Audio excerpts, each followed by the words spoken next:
So prime lens versus zoom lens.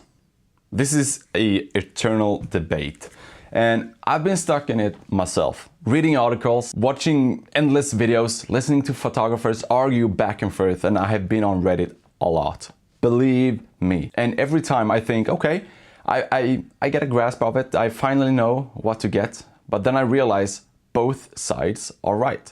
Both have valid points, and I'm back at square one and I don't know which one to get, a prime lens or a zoom lens. That's why this discussion will never die, because most of the content out there is made up by pros, okay? And pros already know their style. Beginners don't. We are still figuring things out, and I am a beginner. And that's why this video might give you something different, some kind of value. When beginners ask for advice, we usually go to professionals, which makes sense because you want answers from the best, right? But the problem is that the pros already have years of experience shaping their taste. They know what works for them. And as a beginner, you don't. You haven't shot enough to know if you prefer wide landscapes, intimate portraits, or compressed telephoto looks, or wide portraits and intimate landscapes. You don't know if you will fall in love with street photography at 35mm or portraits at 85mm, or portraits at 35mm, or street photography at 85mm. And that's why listening to a fellow beginner like me can actually be more helpful, because I'm still in that same messy process of figuring things out. So my recommendation is simple. If you are starting out, get a zoom lens. And here's why. Variation. With one zoom lens, you get multiple focal length. You can test different looks, you can play with framing, and you can find what feels natural to you. With a prime, like this one, you are stuck with just one focal length. So imagine buying a 35mm prime, only to discover later that you love the compression of 85mm. With a zoom, you can discover that right away. You can test different focal lengths. So this flexibility is actually what you need in the beginning. It gives you the freedom to explore. So you are not stuck with just one focal length, you actually have the freedom to explore different focal lengths, if that makes sense. Now, let's be fair. Prime lenses do have a strong case in this discussion. The classic argument is that primes make you a better photographer, because you can't rely on zooming. You're forced to move, so you have to work with the body. You have to think harder about composition. You cannot cheat by zooming. You have to work. You have to zoom with your body, if that makes sense. And that's true. But as a beginner, you don't just need discipline, you need discovery. You can't discover your style if you only ever shoot with one focal length. So yes, primes can sharpen your skills, obviously, but in the early days, zooms help you learn what you actually like. So let me share my own setup. I shoot on a Sony a7 III and I own two lenses. No, I own one lenses and I have borrowed one lens.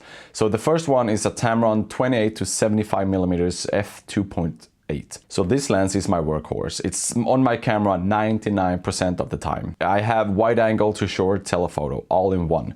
And this lens is not my lens. It's borrowed from my good friend Tom. And the second one is a Sony 50mm f1.8. And this is a gift from my good friend Tom as well. Actually, a lot of the gear I've had over the years comes from Tom. Tom is generous. We like Tom.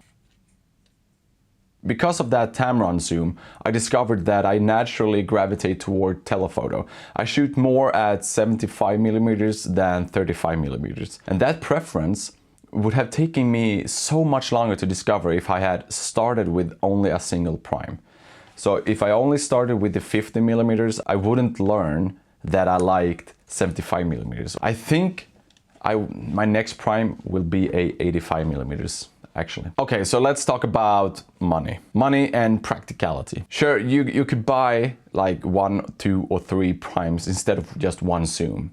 You could buy a 35mm, 50mm and 85mm. That way you get variety and you get sharpness that primes comes with. But most beginners don't have that kind of budget. Most people don't have that kind of budget to buy like 3 primes at one go. And even if you do, carrying multiple lenses is a hassle. You need a bigger bag, you are constantly switching lenses in the middle of a shoot, and nothing kills creativity faster than fumbling with gear when you're just trying to enjoy the process. So that's why I believe that one solid zoom lens is the best starting point. It simplifies everything, and you can, actually focus on the important stuff, like taking a photo. Here's something I learned the hard way.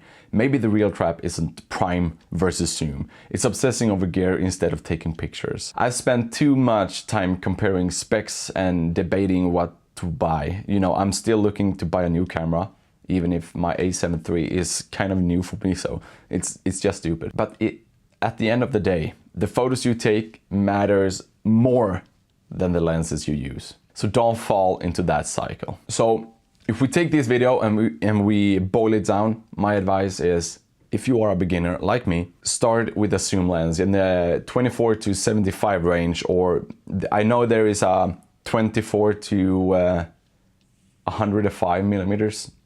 That would be awesome to have. It's versatile, it covers almost everything, and it will help you to discover what you actually love to shoot. Once you know that, what you like to shoot, then go a prime lens that matches your style, and you will get the sharpness of a prime. So, prime or zoom? If you're just starting out, go zoom. Learn, experiment, and build your eye. Because in the end of the day, the lens doesn't make the photograph. You do. So what kind of lenses do you prefer? Do you prefer the prime lenses or the zoom lenses?